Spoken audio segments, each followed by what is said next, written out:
कल मैं मुल्तान में गया था, एक वहाँ निश्तर की एलुमनाई का एक फंक्शन था जिसमें उन्होंने मुझे गेस्ट बनाया था, क्योंकि वो जो बैच था N38 वो सारे मेरे स्टूडेंट थे। तो वहाँ उन्होंने कहा कि कोई ऐसी बात ना कीजिएगा जो डॉक्टरी की बात हो। कहते हम डॉक्टरी की बातें कर करके, लोग इंग्लैंड से आए हुए थे, अमेरिका से आए हुए थे। तो मैंने उनको ये बताया और मैंने वीडियो अपलोड भी की है कि वेल बीइंग है ना, कि इंसान खुश है, उसका क्या क्राइटेरिया है जिससे पता लगे कि इंसान खुश है। उसमें से एक क्राइटेरिया ये था कि इंसान की सेहत अच्छी होनी चाहिए। अगर इंसान की सेहत अच्छी ना हो तो वो वेल बीइंग क्या है, फर्ज करें उसको बहुत सारे पैसे हैं, उसकी बहुत बड़ी गाड़ी है, उसका बहुत बड़ा घर है, लेकिन अगर उसकी सेहत ठीक नहीं है। अच्छा, उन्होंने पूछा जी सेहत ठीक करने के बारे में बताएं। मैंने कहा जी उसमें से जो अहम है ना वो 4 बातें हैं। पहली बात यह है कि आप खाना प्रॉपर खाएं, और दूसरी बात यह कि रोज़ाना एक्सरसाइज करें, और तीसरी बात जो थी कि प्रॉपर स्लीप होनी चाहिए, और जो चौथी बात जिसके बारे में मैं आपसे बात करने चला हूं वो है लेजर टाइम। लेजर टाइम क्या होता है? जो आप दुकान पे बैठते हैं वो लेजर टाइम नहीं है, जो आप शॉपिंग करने जाते हैं वो लेजर टाइम नहीं है, जो आप फर्ज करें मैं सर्जन हूं, मैं ऑपरेशन को बड़ा एंजॉय करता हूं, मगर ये भी लेजर टाइम नहीं। Work time is not a leisure time. Leisure time वो होता है जिसमें आपका कोई एजेंडा ना हो। आपने जैसे हम यहाँ आए हैं ना, हमारा कोई एजेंडा नहीं है, हमने बैठ के किसी खास मौजू पे डिस्कस नहीं करना, हमें पता भी नहीं हमने किस मौजू पे। तो अपने दोस्तों के पास जाना, अपने प्यारों के पास जाना और जाके उनके साथ बैठकर बगैर किसी मौजू के बात करना, ये वो बात थी जो पुराने ज़माने में बैठकों में हुआ करती थी। अगर आप किसी गांव में जाएं तो गांव के अंदर एक जगह होती थी, चौपाल जिसे कहते थे, वहाँ चारपाइयाँ पड़ी होती थी, लोग आके वैसे ही बैठ जाते थे, हुक्का पी रहे हैं, गप्पे मार रहे हैं, और कोई पर्पज़ नहीं है, बस बैठे बते मारे। ये है लेजर टाइम। अनफॉर्चुनेटली पैसे की दौड़ में और वसाइल को ज़्यादा हासिल करने की दौड़ के अंदर हमारा प्रॉब्लम हो गया है कि हमारे पास लेजर टाइम नहीं है।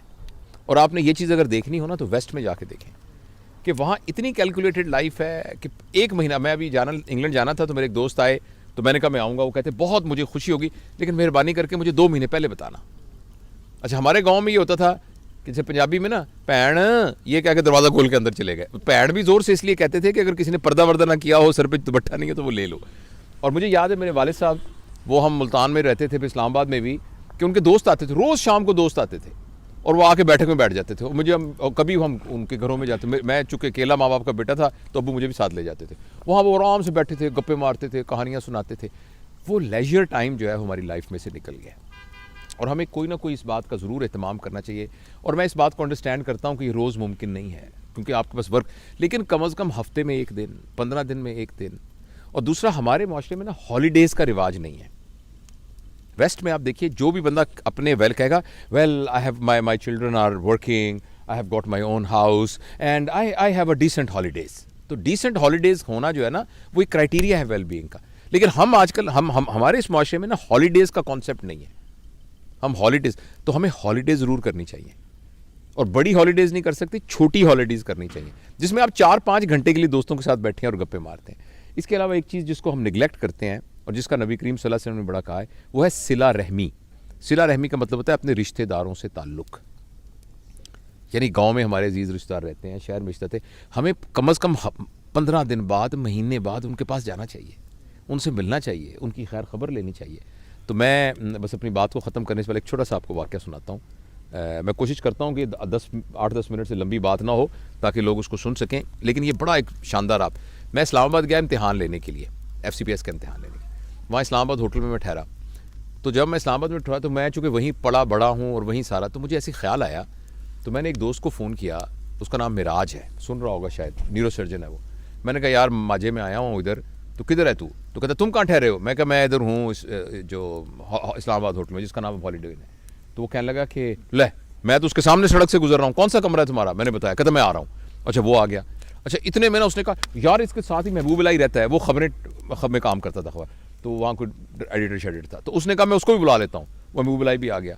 उसके बाद हमारा एक और दोस्त था, तो उसने उसको फ़ोन किया, वो भी आ गया, तनवीर ज़फ़र, वो आजकल अमेरिका में है, वो भी आ गया। हम चारों जब बैठे ना तो हमने गप्पे मारनी शुरू कर दी, और मेरा जाने का टाइम था जहाज़ का। तो अचानक मुझे कहने लगा यार बिल्कुल साथ वाजिद है, ये सारे मेरे स्कूल के क्लास फेलोज थे, एक न्यूरो सर्जन है, एक जर्नलिस्ट है बहुत बड़ा, और जो तीसरा था तनवीर, वो फॉरेन अफेयर्स में काम करता है आजकल न्यूयॉर्क में। तो वाजिद जो हम में से था ना, उसके वालिद साहब थे दर्जी थे। तो उसने वाजिद ने वही वाली काम शुरू कर लिया और मेलोडी मार्केट के अंदर उसकी कपड़े की बहुत बड़ी दुकान थी और दुकान के साथ ही उसका टेलरिंग का काम भी था। तो उसने कहा यार मैं वाजिद को पता लगेगा कि तुम आए हो जवेद तो बड़ा खुश होगा, तो चलते हैं। तो मैंने कहा चलते। तो मैंने नीचे सामान चेकआउट होने के लिए मैंने कहा साथ ही वॉक करके चलते हैं। हम वॉक करते करते करते वहाँ पहुँचे तो बड़ी सी दुकान थी। तो वहाँ हम अंदर गए तो उसने कहा कि एक लड़का निकला। तो मैंने कहा कि बेटा, उसने कहा महबूब इलाही ने, क्योंकि ज़रा मैं तो बहुत सालों से देखा ही था। तो वो कहने लगा कि वाजिद किधर है वाजिद साहब? तो उसने गौर से देख के कहने लगा आप अंकल कौन है? तो हमने कहा हम वाजिद के क्लास फेलो हैं सारे। कहने लगा अब्बू तो 2 साल हो गए फौत हो गए। एकदम मैं तो शौक में हो गया और महबूब इलाही रोने लग गया, ऐसे करके रोने लग गया। उसने कहा यार तू तो यहाँ नहीं रहता, मैं तो यहाँ साथ के मोहल्ले में रहता हूँ और मुझे पता भी नहीं मेरा क्लास फेलो 2 साल हो गए फौत हो गया। तो एकदम ना फिर मैंने उस बच्चे को गले लगाया। मैंने कहा बेटा तू हमें बिल्कुल नहीं जानता, हम तेरे चाचे हैं हम, और तेरे अब्बा के दोस्त थे। और बड़ा फिर बैठ के हमने फातिहा पढ़ी और वापसी पे हम सब ने ये फैसला किया कि यार ज़िंदगी का क्या पता है, तो जब तक हम जिंदा हैं हमें अपने दोस्तों से, मिलने वालों से, ताल्लुक़ वालों से राब्ता नहीं मुनक़ता करना चाहिए, उनको मिलते रहना चाहिए। कई लोगों से हम इसलिए नहीं मिलते कि उनसे हमारे ख्यालात नहीं मिलते, या जी उनसे फ़लानी लड़ाई हो गई थी, फ़लानी हमारी शादी में वो नहीं आया था, फ़लानी। ये इतनी छोटी छोटी बातें हैं कि इनको दरगुजर करना चाहिए और अपने प्यारों से, रिश्तेदारों से मिलना चाहिए और लेजर टाइम। और जिस तरह हम देखें ये अहमद साहब हैं जनाब, डॉक्टर अहमद साहब, और सारे हमारे पूरी फैमिली यहाँ बैठी हुई है और हम इंजॉय कर रहे हैं इस लेजर टाइम को। Thank you.